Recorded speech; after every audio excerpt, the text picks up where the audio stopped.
Hello everyone, subscribe कीजिए हमारे channel को और दबाइए इस घंटे को। फ्रेंड, कैसे हैं आप सभी लोग। आई होप कि आप सभी लोग अच्छे होंगे।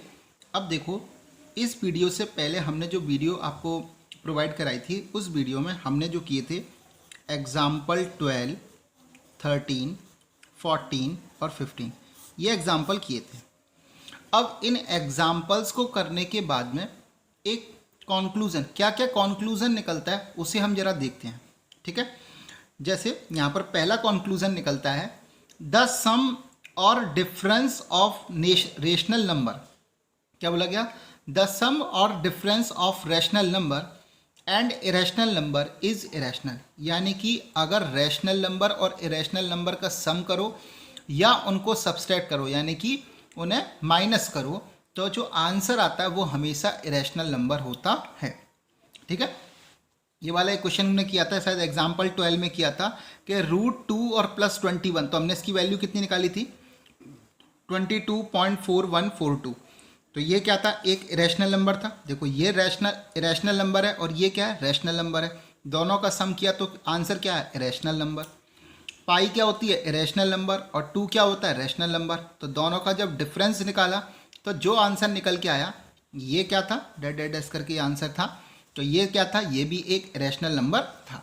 तो पहला कंक्लूजन जो निकल के आया, जो चीज़ आपको याद रखनी है, एक्सरसाइज 1.5 के जब क्वेश्चन करेंगे तो इनकी ज़रूरत पड़ेगी। द सम और difference of a rational number and irrational number. Irrational number और रैशनल नंबर का या तो सम करो या डिफरेंस, यानी कि उन्हें सब्सट्रैक्ट करो, जो आंसर आएगा वो हमेशा ही इरेशनल नंबर होगा। अगला क्या बोल रहा है? द प्रोडक्ट और question of non zero rational number with an irrational number is irrational. क्या मतलब होता है कि अगर कोई non zero rational number, non zero का मतलब जीरो को छोड़कर, कोई भी रैशनल नंबर और इरेशनल नंबर का प्रोडक्ट करो, प्रोडक्ट का मतलब मल्टीप्लाई करो, और क्वेश्चन का मतलब उन्हें डिवाइड करो, तो जो आंसर आता है वो क्या होता है? एक इरेशनल नंबर होता है।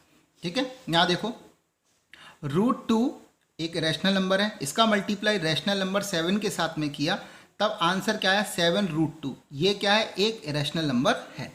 तो हमारे पहले 2 पॉइंट से कंक्लूजन जो निकलते हैं वो ये निकलता है कि अगर कोई भी एक रैशनल नंबर हो और दूसरा इरेशनल नंबर हो, उनको ऐड करो, लेस करो, मल्टीप्लाई करो या डिवाइड करो, जो आंसर आएगा वो हमेशा ही इरेशनल नंबर होगा। पहली बात क्लियर हो गई। अब तीसरा पॉइंट है, इफ वी ऐड, सब्सट्रैक्ट या मल्टीप्लाई और डिवाइड 2 इरेशनल नंबर। अगर 2 इरेशनल नंबर हैं, उन 2 इरेशनल नंबर को अगर आप ऐड करो, सब्सट्रैक्ट करो, मल्टीप्लाई करो या डिवाइड करो, तो जो आंसर आएगा, द रिजल्ट में बी रैशनल और इरेशनल। तो जो रिजल्ट आएगा वो रैशनल नंबर भी हो सकता है और इरेशनल नंबर भी हो सकता है। ठीक है, अब इसका जो हम लोग देखते हैं कि ये कैसे है। हमने एग्जाम्पल 13, 14, 15 किए थे, उनमें इन चीज़ों को मैं आपको दिखाता हूँ। ठीक है, अब देखो, एग्जाम्पल 13 में हमने क्या किया था? ये एक इरेशनल नंबर ये था और इनको ऐड क्या करना था? दूसरे इरेशनल नंबर के साथ में। ठीक है, इन दोनों को, दोनों इरेशनल नंबर को जब ऐड करना था, तब आंसर क्या आया? एक इरेशनल नंबर आया। आया कि नहीं आया? ठीक है, हमने यही कहा है। हमने तीसरा पॉइंट क्या पढ़ा है? हमने तीसरा पॉइंट पढ़ा है कि जब 2 इरेशनल नंबर को ऐड करो, सब्सट्रैक्ट करो, मल्टीप्लाई करो, डिवाइड करो, तो जो आंसर आएगा वो रैशनल भी हो सकता है और इरेशनल भी। तो पहला केस देख लिया। ठीक है, एक एग्जाम्पल में हमने देखा कि 2 इरेशनल नंबर थे, दोनों को ऐड किया तो आंसर हमारा इरेशनल नंबर ही आ रहा था। एक और देखो, एग्जाम्पल 14 में देखो, 6√5 का मल्टीप्लाई करना था 2√5 से, तो ये दोनों क्या है? Irrational number. जब इन दोनों का मल्टीप्लाई किया तो आंसर क्या है? 60। ये क्या है? एक रैशनल नंबर है। ठीक है, ये क्या है? एक रैशनल नंबर है। ओके, अगला 8√15 और 2√15, ये दोनों क्या है आपस में? ये भी दोनों इरेशनल नंबर है और इन दोनों को डिवाइड करने के बाद आंसर कितना है? 4√5। ये क्या है? एक इरेशनल नंबर है। ठीक है, तो आपको पिक्चर क्लियर हो रही है? ठीक है, तो पॉइंट क्लियर हुआ। क्या बोला कि दो इरेशनल नंबर को जब ऐड करो, सब्सट्रैक्ट करो, मल्टीप्लाई करो या डिवाइड करो तो जो आंसर आता है वो रैशनल नंबर भी हो सकता है और इरेशनल नंबर भी हो सकता है। हमने इन चीज़ों को एग्जाम्पल 13, 14 और 15 में देख लिया। ठीक है, अब एक एग्जाम्पल है कि represent root 3.5 on number line. ठीक है, मैंने इसको बनाया हुआ है लेकिन अभी फिर भी दोबारा मैं आपको बना के दिखाऊंगा। तो मैंने ये कैसे बनाया है, तो देखो पहले 3.5 की एक लाइन खींच लो।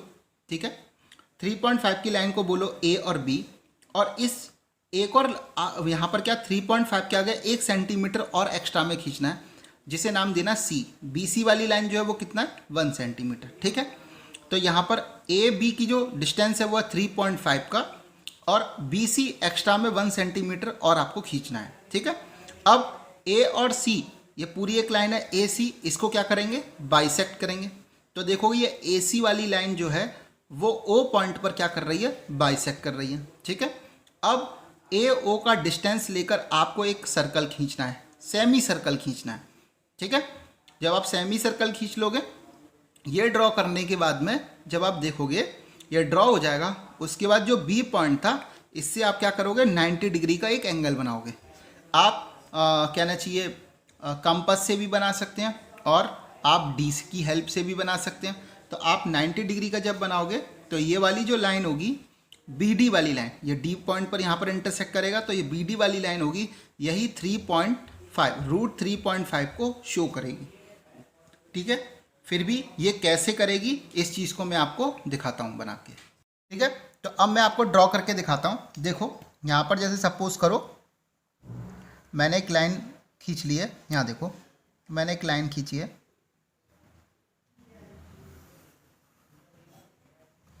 ठीक है,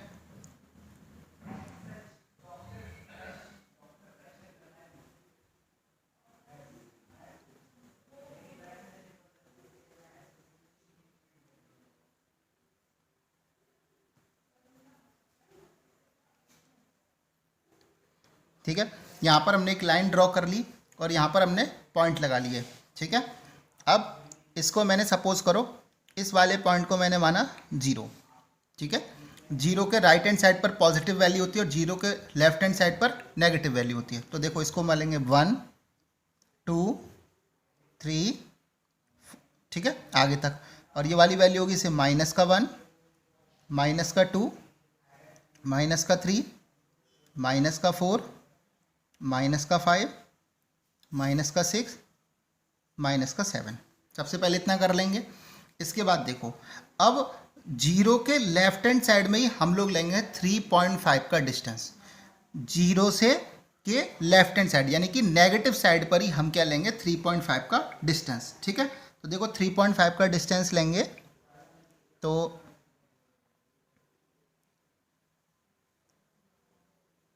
अगर आप देखोगे तो 0 से लेंगे, तो 0 से 3.5 का अगर आप डिस्टेंस लोगे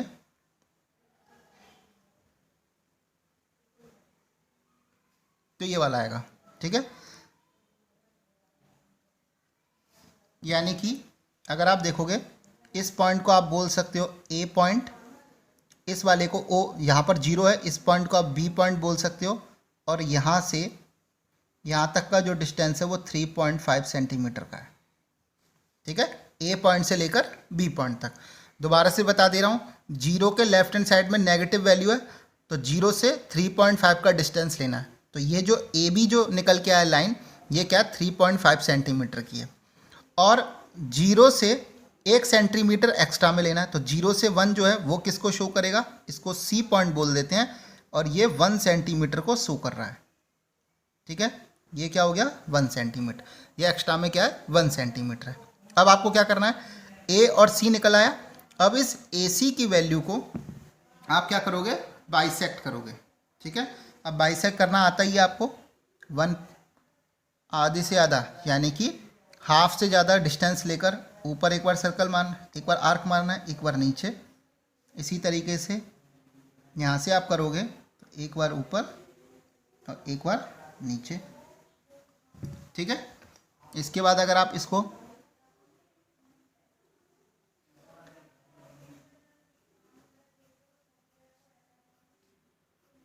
ठीक है। अब ये जो पॉइंट आ गया, इस पॉइंट को हम बोलेंगे ओ पॉइंट, ठीक है। अब ये जो डिस्टेंस है, ए ओ का डिस्टेंस है, इसे कंपास में लेंगे ए ओ का डिस्टेंस और इससे हाफ सेमी सर्कल बनाएंगे, ठीक है। तो देखो सेमी सर्कल बनाओ, ठीक है। ये सेमी सर्कल बन गया। देखो ए ओ का डिस्टेंस लेकर हमने एक सेमी सर्कल बना लिया यहाँ तक। इसके बाद में ये जो यहाँ पर था, ये जो जीरो है, इसको मैंने बी पॉइंट माना। यहाँ से हम कंपास से 90 डिग्री का एंगल बनाएंगे, ठीक है। तो 90 डिग्री का मैं एंगल बना रहा हूँ, डी से की हेल्प से बना रहा हूँ। आप कुछ भी बना सकते हैं कंपास के थ्रू, या आप डी की हेल्प से कुछ भी बना सकते हैं। इसको मैंने नाम दिया डी पॉइंट, और ठीक है, यह है √3.5 वाली लाइन है, ठीक है। अब आप क्या करने वाले हो, इसके आगे क्या करोगे, ये जो बी डी वाला जो डिस्टेंस है, इस डिस्टेंस को लीजिए, ठीक है। इस डिस्टेंस को लेने के बाद में अब आर्क लगाइए। अब जब इसे आर्क,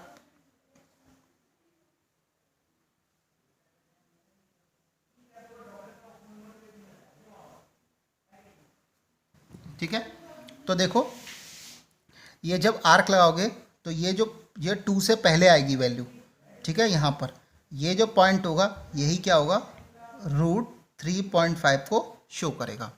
ओके, समझ में आ रहा है। तो इस तरीके से ये आपका जो हो गया वो 3.5 हो गया।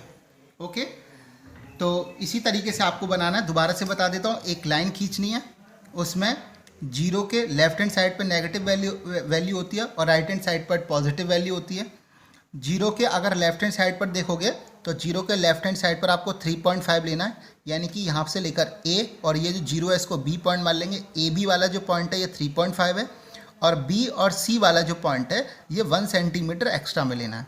फिर आपको ए और सी को बाइसेक्ट कर लेना है, ठीक है। बाइसेक्ट करने के बाद में आपको ये जो इंटरसेक्ट करेगा, ये वाली जो लाइन है, ये ए सी वाली लाइन को ओ पॉइंट पर इंटरसेक्ट करेगी, ठीक है। ए ओ का डिस्टेंस लेके सेमी सर्कल बनाना है, और फिर बी, ये जो ओ, ये जहाँ पर जीरो था, यानी कि जो बी पॉइंट था, वहाँ से आपको 90 डिग्री का एक एंगल बनाना है, ठीक है। 90 डिग्री का एंगल बनाया तो ये जो बी डी वाली लाइन है ये 3.5 को शो करेगी, और इस 3.5 ये बी डी वाला जो डिस्टेंस है उसे लेकर एक आर्क लगाओगे तो ये नंबर लाइन पर 2 से पहले आर्क लगाएगी, ठीक है। 2 पर नहीं लगाएगी, मेरा थोड़ा सा आगे पीछे हो गया था कंपास। अगर आप देखोगे 2 से पहले आर्क लगाइए, ठीक है। तो यही जो होगा √3.5 जो होगी वो इसकी वैल्यू होगी। आते हैं वो कुछ फॉर्मूलाज पर आते हैं, ठीक है। ये सब जितनी भी बातें मैं वीडियो में बता रहा हूँ, ये एक्सरसाइज 1.5 को आपको करने में हेल्प करेंगी, ठीक है। अब कुछ फार्मूला है, जैसे √AB, तो √AB को आप क्या लिख सकते हो, √A मल्टीप्लाई √B, इसे ये भी लिख सकते हो, ठीक है। याद रखो, अगर √AB है तो इसका मतलब A पर भी रूट है और B पर भी रूट है, तो इसे लिख सकते हैं √A मल्टीप्लाई √B। सेकंड है √A/B, तो इसका मतलब है A पर भी रूट है और B पर भी, तो इसे √A/√B भी लिख सकते हैं, ठीक है। तीसरा है √A प्लस √B और √A माइनस √B, तो इसकी वैल्यू होती है वो A माइनस B आती है, ठीक है। अब क्यों इसकी वैल्यू आती है उसे देखो ये जो है यहाँ पर कौन सा फॉर्मूला लग रहा है, A प्लस B और A माइनस B, ठीक है। A प्लस B और A माइनस B, A यहाँ पर किसके इक्वल है, √A के, और B यहाँ पर किसके इक्वल है, √B के, ठीक है। A प्लस B और A माइनस B, तो अब क्या होता है, इसके ये क्या होता है, A² माइनस B² के इक्वल होता है, ओके। A यहाँ पर क्या है, √A का स्क्वायर, B क्या है यहाँ पर, √B का स्क्वायर, ठीक है। तो क्या हो जाएगा, A²। अब देखो A का स्क्वायर करेंगे, √A का स्क्वायर करोगे तो आएगा A, और B का क्यों, क्योंकि यहाँ रूट से स्क्वायर से रूट कैंसिल, स्क्वायर से रूट कैंसिल हो जाएगा, तो यहाँ पर क्या बचेगा, B। तो इसकी वैल्यू कितनी निकल के आई, √A plus √B multiply √A minus √B, तो इसकी वैल्यू कितनी निकल के, A माइनस B, जो देखो यहाँ पर लिखी हुई है। आ गया समझ में।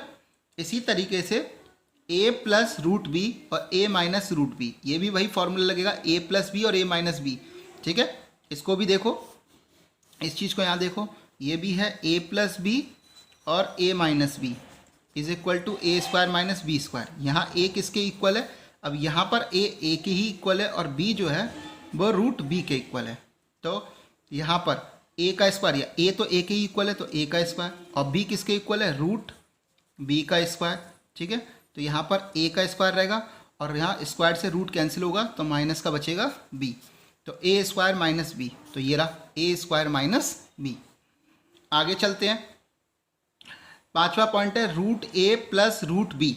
ठीक है, और root C plus root D. अब पहले रूट ए का मल्टीप्लाई सी से होगा, फिर ए का मल्टीप्लाई डी से होगा, फिर बी का मल्टीप्लाई सी से होगा, फिर बी का मल्टीप्लाई डी से होगा।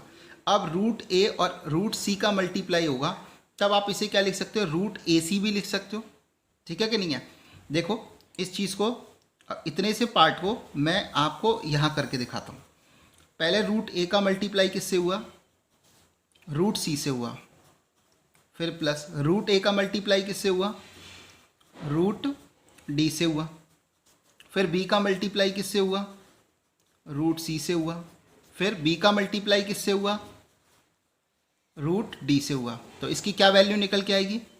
अब देखो पहले वाला था ए बी को ओपन करके रूट ए और रूट बी लिख सकते हैं, तो सेम इसका उल्टा भी कर सकते हैं। ए root A multiply root B को हम रूट ए बी भी तो लिख सकते हैं। तो इसी तरीके से रूट ए और रूट सी को हम ए सी भी लिख सकते हैं।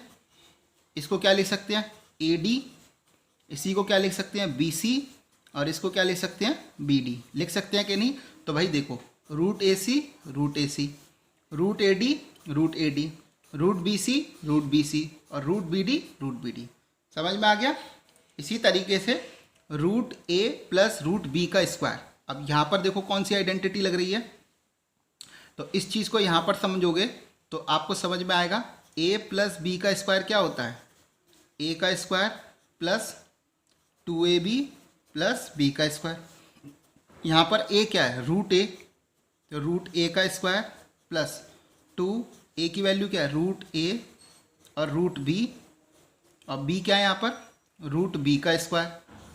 ठीक है, तो ये क्या हो जाएगा? रूट ए का स्क्वायर से रूट कैंसिल ए, यहाँ पर हो जाएगा 2, और इन दोनों को आपस में 2ab लिख सकते हैं, और यहाँ पर स्क्वायर से रूट कैंसिल, तो क्या बचेगा? b। तो देखो a है, रूट 2ab है, रूट 2ab है, और b है, b है। आ गया समझ में? आई थिंक यहाँ तक में आपको कोई भी डाउट नहीं होगा। ओके, समझ में आ रहा है इस तरीके से?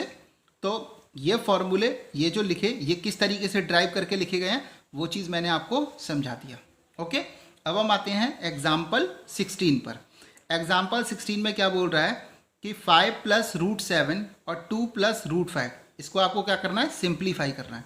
तो देखो यहाँ पर यही आइडेंटिटी लगेगी, root A plus root B और root C plus root D, root A C, root A D, root B C और रूट बी डी, यही लगा। अब देखो पहले इसका मल्टीप्लाई से करेंगे तो 5 2 ज़ा 10, ये तो सिंपल है। 5 का मल्टीप्लाई रूट 5 से होगा तो 5 रूट 5, 7 का मल्टीप्लाई 2 से होगा तो 2 रूट 7, और 7 का मल्टीप्लाई 5 से होगा तो रूट 35। 7 5 जो 35, इन दोनों को एक साथ लिख सकते हैं, रूट 35। आ रहा है ना समझ में? तो एग्जाम्पल 16 का पहला पार्ट समझ में आ गया। अब एग्जाम्पल 16 का second part, 5 plus root 5, 5 minus root 5।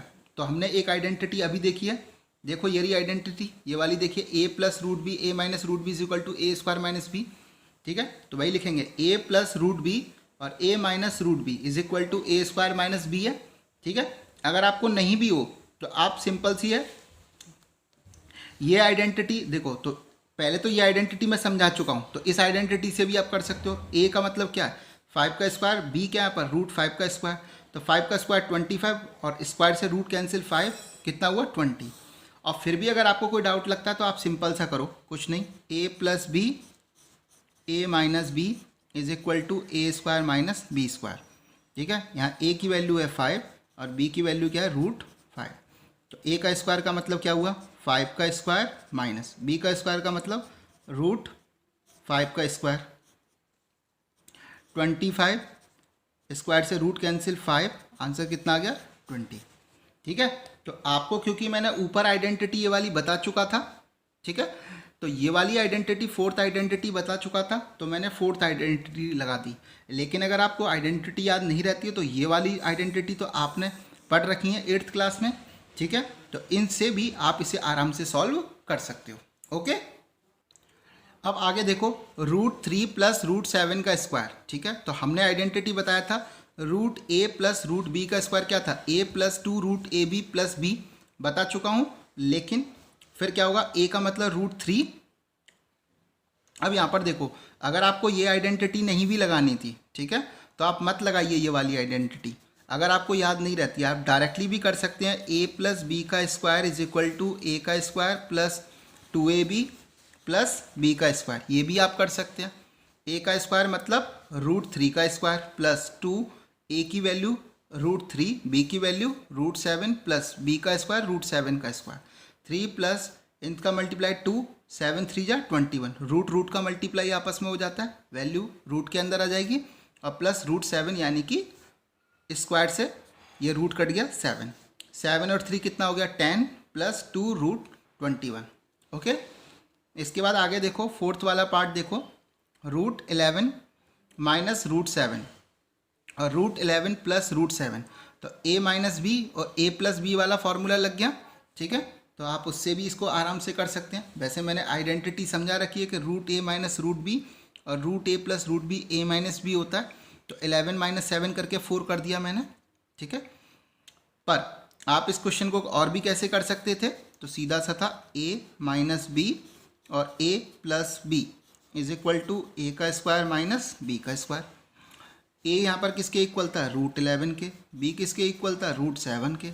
यहाँ पर अगर आप करोगे तो √11 का स्क्वायर माइनस √7 का स्क्वायर, ठीक है।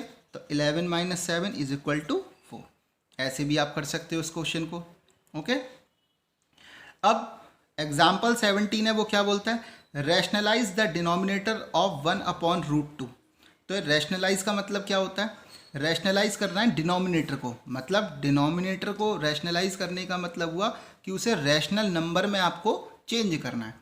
तो जैसे 1/√2 है, अब इसके नीचे √2 है, तो √2 को कैंसिल आउट करना है, मतलब रूट यहाँ से हटाना। तो कैसे करेंगे, √2 से ऊपर भी मल्टीप्लाई कर लो और √2 से नीचे भी मल्टीप्लाई कर लो। तो ऊपर क्या बचा, √2 और √2 का मल्टीप्लाई हो जाएगा तो क्या हो जाएगा 2। तो जो डिनोमिनेटर है वो आपका रैशनल नंबर आ गया। तो यही होता है रैशनलाइजेशन करना। तो क्या आंसर हुआ, √2/2, ये आपका आंसर हो गया। ओके, इसी तरीके से एग्जाम्पल 18 आपके पास आता है। एग्जाम्पल 18 बोलता है rationalize the denominator of 1/2 plus √3, ठीक है। जब ये आए 2 प्लस √3, अब इस तरीके से अगर आपको रैशनलाइज करना हो तो आप क्या करो, मल्टीप्लाई किससे करोगे, किससे करना है आपको मल्टीप्लाई करना है सेम उसके अपोजिट साइन से। जैसे यहाँ पर 2 प्लस √3 था तो आपको क्या करना है, माइनस कर देना है। जैसे कि यहाँ पर लिखा 1/2 प्लस √3, तो आपको क्या करना है, मल्टीप्लाई किससे करना है, 2 माइनस √3 से ऊपर भी मल्टीप्लाई कर दो और 2 माइनस √3 से नीचे भी मल्टीप्लाई कर दो। ओके, तो ऊपर तो इसका मल्टीप्लाई 1 से होगा तो 2 माइनस √3, और इन दोनों ये देखो, अब ये क्या आइडेंटिटी बन जाएगा, इसे ऐसे सॉल्व करते हैं कि 2/-√3 अपॉन ये a प्लस बी और ये a माइनस बी। तो ये इसका क्या होता है, a square minus B square बन जाता है, a प्लस बी और a माइनस बी का।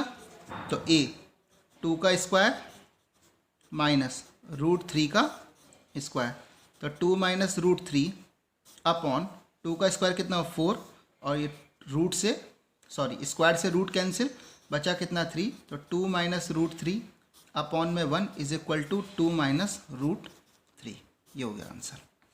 ठीक है, क्योंकि मैंने तो आपको आइडेंटिटी अभी पढ़ाई थी तो मैंने उससे भी इसे सॉल्व कर लिया, लेकिन अगर आपको दिक्कत आती है तो आप इस तरीके से भी इस चीज़ को सॉल्व कर सकते हैं। ठीक है, इसके बाद देखो rationalize the denominator of 5/√3 minus √5। तब इसे कैसे करेंगे, तो देखो यहाँ पर माइनस का साइन है तो प्लस वाले साइन से मल्टीप्लाई कर दो। इसे बोलते हैं कॉन्जुगेट करना। कॉन्जुगेट करने का मतलब डिनोमिनेटर में अगर रूट की वैल्यू दे रखी है और वहाँ पर कोई साइन अगर दे रखा है, जैसे माइनस दे रखा है, तो कॉन्जुगेट करने का मतलब उसके प्लस वाले साइन से मल्टीप्लाई कर दो। ठीक है, तो यहाँ पर देखो हमने क्या किया, 5/√3 माइनस √5 मल्टीप्लाई। अब यहाँ माइनस था तो √3 प्लस 5 और √3 प्लस 5 दोनों न्यूमरेटर और डिनोमिनेटर दोनों में मल्टीप्लाई करेंगे। ठीक है, ये न्यूमरेटर और डिनोमिनेटर में क्यों करते हैं, क्योंकि कभी भी फ्रैक्शन में अगर आप जैसे यहाँ पर लिखा है सपोज करो 2/4, तो अगर इसमें भी अगर 2 से मल्टीप्लाई करोगे, इसमें भी 2 से मल्टीप्लाई करोगे तो फ्रैक्शन में चेंज नहीं होगा। सेम नंबर से ऊपर और नीचे दोनों में मल्टीप्लाई करते हैं तभी फ्रैक्शन में चेंज नहीं आता। तो ये 2 2 जा 4 और 4 2 जा 8। अब इसे अगर कैंसिल आउट करोगे तब भी इसका आंसर क्या होगा, 2/4 ही आएगा। ठीक है, इसीलिए सेम नंबर से न्यूमरेटर और डिनोमिनेटर दोनों में मल्टीप्लाई करते हैं। अब इसका मल्टीप्लाई करोगे तो 5√3 + √5 ये हो जाएगा। और इन दोनों का वही a² - b² से करेंगे तो इसकी वैल्यू क्या आएगी, 3 - 5। ठीक है, तो इसे लिखेंगे 5√3 + 5 और यहाँ पर भी क्या बचेगा, -2। 3 में से 5 गया तो -2। ठीक है, तो अब इसे क्या लिख सकता हूँ, -5/2। इसे अलग लिख सकता हूँ 5/-√2 और यहाँ पर √3 + √5। ठीक है, आप अगर यहाँ तक भी आंसर करके आते हो तो भी गलत नहीं होगा, या फिर आप इसे 5/√2 भी लिख सकते हो। ये माइनस वाला साइन ऊपर भी लिख सकते हो, तो -5/2 √3 + √5। ओके, समझ में आ रहा है। इसके बाद में है एग्जाम्पल 20 में रैशनलाइज द डिनोमिनेटर ऑफ 1/7 + 3√2। अब इसको रैशनल करेंगे तो 1/7 + 3√2 मल्टीप्लाई, अब यहाँ प्लस का साइन है तो माइनस का 7 - 3√2/7 - 3√2। इसका होगा तो 7 - 3√2, ये 7 का स्क्वायर -3 + √2 का स्क्वायर। ठीक है, a² - b² वाला वही फॉर्मूला, a + b और a - b किसके इक्वल होते हैं, a² - b² के। तो 7 - 3√2 7 का स्क्वायर कितना हुआ 49 - 3√2 का स्क्वायर कितना होता है, तो देखो 3 का स्क्वायर तो हो जाएगा 9 और √2 का स्क्वायर करेंगे तो 2 से रूट कैंसिल आउट हो जाएगा, तो क्या बचेगा 2। 9 2 जा 18। आया समझ में, 49 में से 18 गया तो 7 - 3√2/31, ये इसका आंसर हो जाएगा। आया समझ में। तो इस तरीके से आपके जो हैं एग्जाम्पल 20 तक के क्वेश्चन जो हो गए वो आपके सॉल्व हो गए। ठीक है, थैंक यू।